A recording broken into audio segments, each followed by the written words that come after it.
Assalamualaikum warahmatullahi wabarakatuh. Selamat siang pemirsa. Kali ini kita berada di SMK Muhammadiyah 3 Ciputat dan kali ini kita akan mempertanyakan suatu masalah, yaitu penumpukan sampah di Ciputat. Nah, kali ini kita kedatangan narasumber yang bernama yang terhormat Bapak Muhyiddin selaku guru KMM.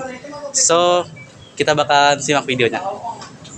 Assalamualaikum warahmatullahi wabarakatuh. Saya Zizal Muki. Saya akan mewawancarakan Pak Muhyiddin mengenai penumpukan sampah di Ciputat.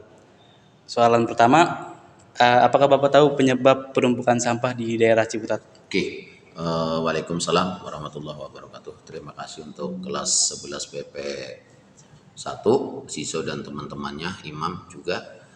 Terkait pertanyaan penyebab penumpukan sampah itu karena tidak dikondisikan atau diambil atau dibuang secara teratur, jadi menumpuk. Tapi kalau teratur maka tidak. Salah satu yang kemarin informasi terbaru adalah Tangerang Selatan dicabut darurat sampahnya pada tanggal 19 hari Senin berarti ya, seperti itu. Sebabnya kenapa menumpuk? Karena tidak dibuang atau dikelola dengan maksimal secara teratur. Kalau tidak teratur ya nggak akan menumpuk gitu, seperti itu. Lalu Bapak tahu nggak sih siapa yang harus bertanggung jawab pertama kali ketika sampah ini udah menumpuk gitu? Memang banyak masyarakat yang menyalahkan pemerintahan Kota Tangsel ya.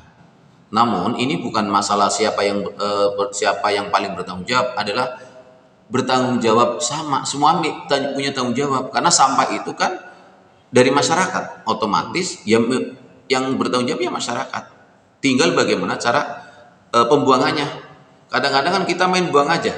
Iya. Ya, bukan tempat pembuangan sampah, main buang aja, makanya berantakan. Tapi kalau dibuangnya dengan sesuai tempatnya ataupun ada yang mengkoordinir, maka itu akan lebih teratur. Dan siapa yang paling bertanggung jawab? Ya kita, sebenarnya paling bertanggung jawab itu kita. Karena sampah itu sebenarnya dari kita, oleh kita, untuk kita, itu aja. Selanjutnya, Bapak tahu nggak sih kenapa TPA yang biasa digunain Tangsel buat membuang sampah tadi ditutup atau menolak untuk TPA Cipecang namanya ya, ditutup karena tadi satu sudah melebihi batas, ya sudah overload ya. Yang kedua, kalau sudah menggunung kan otomatis runtuh. Yang namanya sampah namanya sampah itu kan kotoran, otomatis kan berefek pada pemandangan dan polusi udara. Makanya masyarakat pun akan protes dan menimbulkan polusi dan bakteri dan kerusakan lingkungan itu. Makanya mereka menuntut untuk ditutup warga dari sana. Dan mungkin ya salah satunya upah yang tidak sesuai. Misalnya butuh tenaga banyak cuman nggak sesuai, ya seperti itu salah satu faktor yang di luar informasi yang update ya, seperti itu.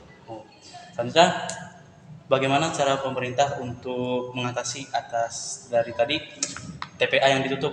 Di mana tempat harus ditutup? Mungkin satu, mencari TPA baru. Yang kedua, misalnya adanya terobosan atau alternatif, misalnya bank sampah misalnya dikelola.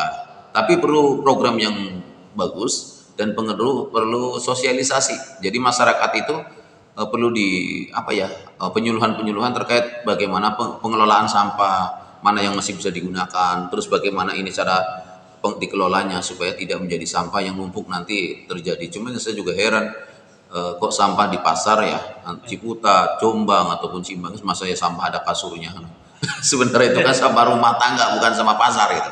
Itu salah satu yang bikin sebut. Berarti kekurangannya itu bagaimana cara warga mengolah sampah? Betul. Ya, tapi itu kan tanggung jawab pemerintah. Cuman harus disosialisasikan, ada program misalnya pengelolaan sampah, harus disosialisasikan, dikenalkan. Jangan istilahnya disampaikan tapi tidak dipraktekkan, misalnya. Ini cara, dan memang pemerintah harus menyiapkan alat-alatnya.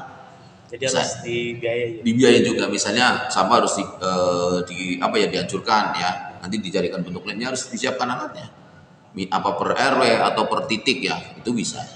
Cuman memang akan membutuhkan biaya tidak sedikit loh itu. Ya, ada lagi yang perlu disampaikan? Baik, hanya itu saja pertanyaan dari kita. Terima kasih Pak Muhyiddin atas waktunya telah menjawab pertanyaan dari kami. Kurang lebih seperti itu, teman-teman. Terima kasih telah menonton dan see you next time. Siap. Assalamualaikum warahmatullahi wabarakatuh.